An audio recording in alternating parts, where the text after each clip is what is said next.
ఆడవారిలో మొదటి 3 నెలల్లో అయ్యే అబార్షన్స్ కి మగవారు కారణమా? నమస్తే, నేను మీ డాక్టర్ పద్మలత యారాసి, మాతృత్వ fertility centre and Akshaya hospitals Proddatur. నిజమండి, మీరు విన్నది అక్షరాల నిజం. మొదటి 3 నెలలు ఆడవాళ్ళల్లో అయ్యే అబార్షన్స్ కి 85% అబార్షన్స్ కి మగవారే కారణం అండి. దేనికి మేడం ఈ రకంగా 85% వాళ్ళు రెస్పాన్సిబుల్ అని అంటే, వీర్య కణంలో ఉండే జెనెటిక్ మెటీరియల్ డ్యామేజ్ వల్ల ఈ రకమైన అబార్షన్స్ జరుగుతాయన్నమాట. యూజువల్లీ అర్లీ ప్రెగ్నెన్సీ లాసెస్ అంతా కూడా మేము మేల్ ఫ్యాక్టర్ కి రిలేట్ చేస్తాము. ఈ డిఎన్ఏ ఫ్రాగ్మెంటేషన్ అనేది మనం ఈ మధ్యకాలంలో ఎక్కువ చూస్తున్నాం అనమాట.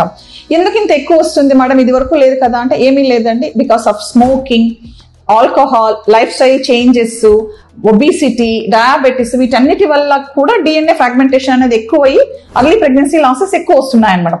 ఇది తెలియక ప్రెగ్నెన్సీ పోయిన వెంటనే అందరూ కూడా అమ్మాయిని నువ్వు సరిగ్గా చేయలేదు, సరిగ్గా తినలేదు, సరిగ్గా ఉండలేదు, అందుకే ప్రెగ్నెన్సీ పోయింది అని అంటాం అనమాట. తప్పండి. 85% ప్రెగ్నెన్సీ అర్లీ ప్రెగ్నెన్సీ లాసెస్ కి మగవారే కారణం అండి.